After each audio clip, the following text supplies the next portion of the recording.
Welcome to McPlum, simple solutions served daily. In this video, I will show how to make cocktail paint.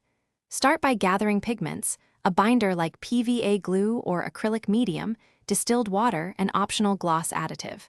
Measure small test batches, mix thoroughly, and strain to remove clumps. Work in a well-lit, ventilated area and wear gloves when handling concentrated pigment. Keep notes on ratios so you can reproduce favorite results. And always test. Gather pigments, binder, solvent, and simple tools before you start. Use a palette, small measuring spoons, a glass jar, and a fine mesh sieve or nylon stocking for straining. Pick pigments suited to the surface and desired opacity, and decide on gloss or matte finish via your binder choice.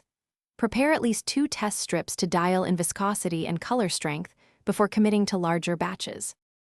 Begin mixing by creating small, controlled batches to avoid waste and to learn behavior. Combine pigment and binder in measured ratios, then slowly add distilled water or medium until desired flow is reached. Stir consistently to prevent air bubbles and strain through a fine mesh to remove grit. Test on scrap material and document ratios, then scale up once satisfied. Clean tools promptly to prevent drying and cross-contamination between colors. Thanks for watching. Stay juicy and subscribe.